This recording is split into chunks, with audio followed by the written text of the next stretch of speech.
आज आपण जवाहर नवोदय विद्यालय प्रवेश परीक्षा 2026-27 साठीचा या पुस्तकातील गणित विषयामधील आपला पहिला पाठ आहे संख्या आणि संख्या पद्धती. संख्या आणि संख्या पद्धतीमधील जो स्वाध्याय दिलेला आहे आपल्याला, स्वाध्याय 1.1, तर तो आज आपण पाहणार आहोत. तर स्वाध्याय 1.1 मध्ये आपण प्रश्न पहिला पाहत आहोत की या ठिकाणी संख्या दिलेली आहे आणि ही संख्या पुढीलपैकी कोणती असं विचारलेलं आहे. त्यामध्ये पर्याय आहेत 753, 357, 753,357, 753,357, 753,357. तर यामध्ये 753,357 असं आपण वाचन करत नाही, 753,357 असंही वाचन करत नाही. तर या ठिकाणी आपण सरळ सरळ वाचन आपलं कसं असतं की 7,53,357. पण इथं या ठिकाणी लाखावरून तर वाचन दिलेलं नाही. मग अशा वेळेस काय करायचं की या ठिकाणी 753,357 असं सुद्धा आपण वाचन करत नाही, पण 753,357. तर या ठिकाणी बघा 753,000 कसे होतात, एकक, दशक आणि हा शतक आहे. आणि हे राहिलेले हे तिन्ही पण हजार स्थानावर असे पकडलेले आहेत. म्हणजे 753,357 म्हणजे 753,357. तर हा पर्याय आपला बरोबर येतो.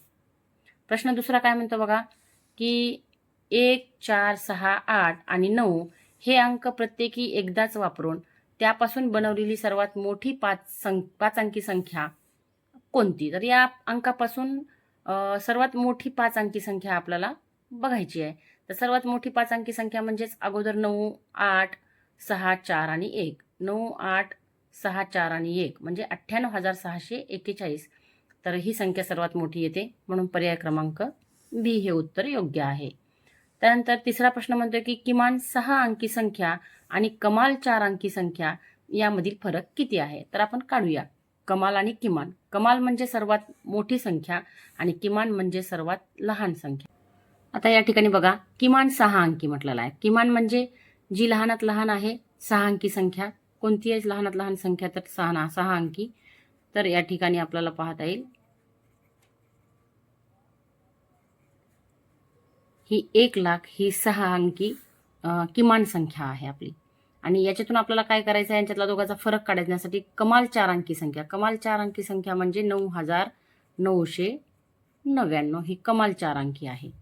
तर या दोन्हीतला फरक काढायचा म्हणजे समजलं का.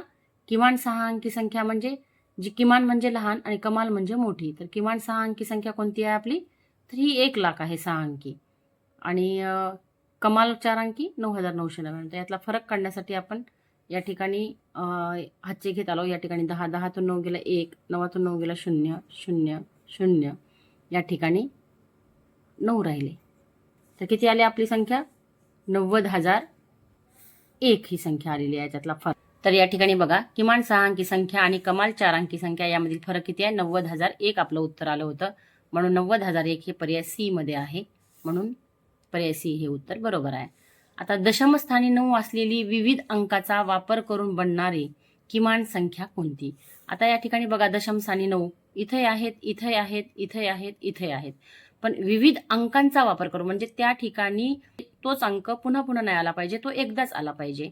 तर विविध अंकांचा वापर करून बनणारी किमान संख्या पाहायची आपल्याला. कमाल मोठी नाही तर लहान संख्या पाहिजे. या ठिकाणी 2,091 आणि 2,190 ह्या दोन्हीही मोठ्या आहेत आणि 1,092 आणि 1,290 ह्या संख्या लहान आहेत. आपल्याला किमान संख्या पाहायची आहे. तर विविध अंक जर वापरून केलेली या ठिकाणी 1,290 ही मोठी येते, पण 1,092 ही लहान येते सगळ्यात, म्हणून पर्याय क्रमांक ए हे याचं उत्तर आहे. या ठिकाणी पाचवा प्रश्न काय म्हणते की 5,555 ही संख्या या प्रकारे लिहिली जाते. 5,555 आपल्याला माहित आहे 5,555 हे 5,555, म्हणून पर्याय क्रमांक डी हे उत्तर आहे. कमाल ते किमान अशा क्रमांमध्ये संख्यांचा कोणता गट आहे. कमाल ते किमान म्हणजे कमाल म्हणजे मोठी आणि किमान म्हणजे लहान. मग आता बघा मोठी संख्या, लहान संख्या, लहान संख्या, लहान संख्या म्हणजे उतरता क्रम. या ठिकाणी 81,427, नंतर 16,378 आणि 82,341 मध्येच मोठी संख्या आली, म्हणजे हा तर पर्याय नाही. बी मध्ये काय म्हटलेलं आहे, 16,378 आणि 63,000 मध्येच ही आपल्याला काय म्हणले, कमाल मोठी संख्या आणि लहान संख्या, पण इथं लहान संख्येकडून मोठी संख्या आलेली आहे, म्हणून पर्याय क्रमांक बी ही उत्तर नाही. आता सी मध्ये बघा, आधी कमाल आहे का, नाही, आधी किमान आहे, नंतर 82,000 संख्या आहे, म्हणजे किमानच्या नंतर कमाल आलेली आहे, म्हणून हे पण उत्तर येत नाही. आता या ठिकाणी बघा, कमाल संख्या 82,341, त्याच्यानंतर किमान 81,427, त्यानंतरची किमान 63,178 आणि नंतर 13,378. म्हणजे आपल्याला पाहायचं होतं कमालपासून किमानकडे, म्हणजे मोठी संख्या नंतर लहान संख्या होत गेलेल्या आहेत. असा पर्याय क्रमांक डी मध्ये उत्तर आहे. तर प्रश्न 7वा आहे, 1, 0, 3, 4 आणि 5 हे अंक वापरून बनणारी लहानात लहान विषम संख्या कोणती आहे? तर या ठिकाणी आपल्याला लहानात लहान विषम संख्या बनवायची आहे. तर आपल्याला माहित आहे की विषम संख्या कोणत्या असतात, ज्या संख्येच्या एकक स्थानावर 1, 3, 5, 7, 9 हे अंक असतात ती विषम संख्या असते. तर या ठिकाणी सर्व विषम संख्या आहेत. 5, 3 यांच्या एकक स्थानावर 5 आहे, 3 आहे, 3 आहे, 5 आहे, म्हणजे ह्या सर्व विषम आहेत. पण लहानात लहान विषम संख्या सांगितलं आहे. याच्यातली लहानात लहान संख्या कोणती आहे? तर 10,345, 10,453, 10,500, 10,435, 10,543, म्हणजे ह्या सर्व 10,400, 500च्या संख्या आहेत. पण या ठिकाणी 10,345 हे सर्वात लहानात लहान विषम संख्या आहे, म्हणून पर्याय क्रमांक ए हे उत्तर येतं. जर प्रत्येक ओळ, प्रत्येक स्तंभ आणि प्रत्येक कर्ण यामध्ये लिहिलेल्या संख्यांची बेरीज समान असेल तर एक्स आणि वाय आणि झेड यांच्या किमती क्रमशः लिहा. तर या ठिकाणी अशी ही संख्या, म्हणजे याचं उत्तर बेरीज, यांची बेरीज, यांची बेरीज आणि यांचीही बेरीज, तर लिहिलेल्या संख्यांची बेरीज समान असेल म्हणले. त्याने आपल्याला प्रत्येक ओळ आणि प्रत्येक स्तंभ, ही प्रत्येक ओळ आणि प्रत्येक स्तंभ यांची बेरीज समान असली पाहिजे, असे अंक आपल्याला पाहिजे. तर 8 आणि 3 किती होतात, आपण करून पाहूया. तर या ठिकाणी पहा, आता आपण काय करूया, आधी हे तिन्ही सलग अंक दिलेले आहेत आणि हेही दिलेले आहेत बघा. उभ्या स्तंभातला आधी पाहू. 8 आणि 3 11, 11 आणि 4 किती व्हायला लागलेत, 15 व्हायला लागलेले आहेत. तर या ठिकाणी 9 आणि 2 10, 11, 11 आणि 4 15, म्हणजे आपल्याला समजलेलं आहे की उभ्या लाईनमध्ये 15 बेरीज आली पाहिजे आणि आडव्या लाईनमध्ये 15 बेरीज आली पाहिजे. तर आता याची उभी बघूया. 9 आणि 1 किती होतात, 10. आता 10 मध्ये आणखी किती मिळवावे लागतील म्हणजे आपल्याला उत्तर 15 खाली येईल. तर 10 मध्ये आपल्याला आणखी 5 मिळवावे लागतील, म्हणजे वाय हे 5 आहे. या ठिकाणी वाय हे 5 आहे. तर त्यानंतर बघा, आता ही झाली. आता आडवी लाईनमध्ये आपल्याला 2 अंक मिळालेत, हे 5 आणि हे 3, 6, 7, 8. 8 मध्ये आणखी किती मिळवावे लागतील म्हणजे 15 होतील. 8 मध्ये आणखी 7 मिळवावे लागतील, म्हणजे या ठिकाणी 15 होतील. कळलं का? ही पण 15 आलेली आहे, म्हणजे झडची किंमत किती आलेली आहे, 7 आलेली आहे. आता या ठिकाणी बघा, आपल्याकडे 2 अंक मिळाले, 7 आणि 8, 9. 9 मध्ये आणखी किती अंक मिळवावे लागतील म्हणजे या ठिकाणी 15 येतील. तर 9 मध्ये 6 मिळवले म्हणजे 15 येतील. या ठिकाणी पहा, तर x ची किंमत किती आलेली आहे, 6 आलेली आहे. आता बघा, 6 आणि 7, 7 आणि 8, 15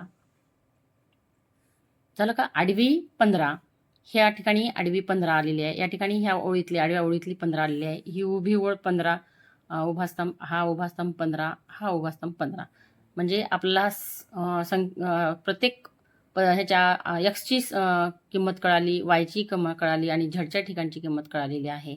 तर आपल्याला क्रमशः विचारलेलं होतं एक्स, वाय आणि झड या ठिकाणी कोणती संख्या येईल.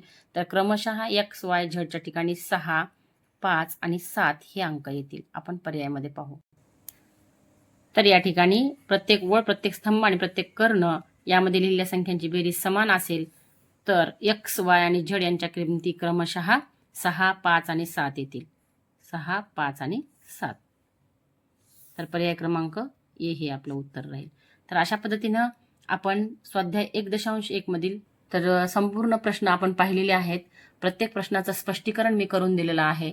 तर प्रत्येक प्रश्नाचं स्पष्टीकरण आपण या ठिकाणी पाहिलेलं आहे. तर सर्व प्रश्न समजून घ्या आणि पुन्हा एकदा स्वतः सोडवण्याचा प्रयत्न करा.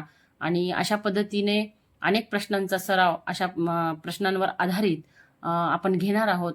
तरी या ठिकाणी मी सोडवलेला स्वाध्याय 1.1 पाहून सराव करावा.